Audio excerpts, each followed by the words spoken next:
if I start telling people about hell, I might just scare them off. Where are you going to scare them off to? Hell number 2? Or are you just going to sit there and let them burn? What you just said, the first time I was exposed to this, it was by a former FBI agent, and he was a whistleblower. He came out with it. I don't know if you know his name, Ted Grunderson. Yeah, Dr. Greg, he worked with Ted Gunderson on many occasions. So, yeah, like I said, right. Greg was inner circle with those guys, yeah. And when he talked about it, or he was telling how this thing was far-reaching and very interwoven, he was just telling about some of the encounters that he had and how people were threatening his life and just different things. And, like you said, the people would look and they would say something, but you'd laugh. But one of the things that I think, like you guys said, working with Russ, you're able to see real people, and even from the video that you guys do, the movie that you guys, you're able to see eyewitness testimony of what has transpired in a person's life. And once you see a person talking about this is the home where we came, or this is what happened, or whatever, information they're giving, it gives it a lot of validity. And this is what, people need to know, that these things are actually out there. Well, and it was a very hard decision to nail down exactly who we were going to put in the film. And I'll let Tom talk more about that process. Well, we really prayed about it, and when we found a candidate, what Jared and I would do is we would get on the telephone and do a 3-way call and kind of do an interview. And then afterwards we would talk together and pray and we'd ask the Lord, Lord, if this person's not supposed to be involved, give us some sort of red flag or something like that, or, don't allow it to work out. And, there were people that we wanted in the film that we weren't able to get. For example, I wanted to go to Colorado and interview Dr. Holly Hector, I think her name is, but it just didn't work out. And some other people. We even interviewed Dale Griffiths, who's a retired police officer, one of the most connected police officers when it comes to occult crimes, ever. And we decided that his testimony didn't fit in the film, but it's actually in the bonus footage. But we just were real careful about how we selected these people in the interviews that we did. And really, again, I just can't say it enough. The Lord really directed this film, and He put everything in place, and He put the people, right in our path and opened the doors.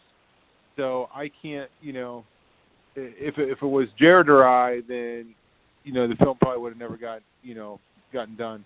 But it was, the Holy Spirit that was speaking to us and showing us, who to put in and just how to do all that. So, I'm amazed. One of the things that we wanted to do and we prayed about was going to the UK to cover the Hampstead case. This was a big case at the time. And I prayed about it, and I just really felt the Lord telling me not to go, that the film was done and to put it out the way it was. And that's what we did. There was a lot of people upset with us because we didn't cover that case because it was so important. But the thing is, that case stands on its own, and our film stands on its own, and both of them complement each other and say, they give credibility to each other. You can look at the Hampstead case and say, here's a film that has, no part of it in there, and it's verifying the exact same testimonies as what's happening in the UK, a couple years ago. So, well, and it's kind of been incredible, right, how some doors have even opened up since then that might provide some future, abilities for us to cover that better than we probably could have before, because even now, through a connection that we've actually made contact with the actual mother of the 2 children that all 3 of them were at the center of the Hampstead case, which to me and Tom is unbelievable that we would have contact with her. It seemed almost too good to be true, but we actually are going to be conversing, hopefully on a regular basis very soon, and be able to do more with the Hampstead case, which, when I look back now on, you can kind of see, it just wasn't the right time, and it maybe now there will be something we can do with it, but it's kind of interesting to see the way God's worked and the opportunities and the doors he's opened since the movie. Yeah. Well, Roy, before I move, I got a lot of bullet points to go down. You have any questions? Well, okay. You know what? I have some thoughts in my head, and I don't know if you young men or you young men saw the two Swedish girls, because you brought up the UK, so I got to go there. The two Swedish girls that were in the UK, and one, they were twins, and one actually committed a murder at the end. Matt, you talking about Madness in the Fast Lane? Yes. Yeah, yes. Yeah, we're familiar with it. And one of the things that was astonishing, and when I would use that video in some of my talks when I'm talking to people and saying, hey, let me show you what it's like when someone is possessed. And even when you interviewed the officers, they would say, man, this young lady threw me like a rag doll. How is that possible? That was, possible. And I'm not trying to just sort of, put emphasis on them. But, people need to know that it's only by the power of Jesus Christ that can stop those things. There's nothing else. You're right. Look, there's so much to that case with those two girls. It would blow people's minds. That's actually, you'll find, I don't know that, we have the time to go so far deep down the rabbit hole of subpersonalities, but not all subpersonalities are demonized, but some can be. And what we saw with those two girls is we saw a perfect example of what it's like to deal with a programmed multiple, okay, where you have subpersonalities that were programmed. That murder you just mentioned, not only did she stab that guy, but she stabbed that guy like 20 times, assassin style, in the chest. She had that knife bouncing back from her chest into him like an assassin would use a blade.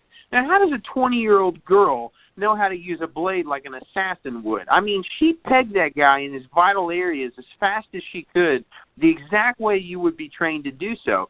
Those are literally, excuse me, those are elements that you run into when you deal with people with programmed subpersonalities. They have training that goes beyond what the average person's training goes.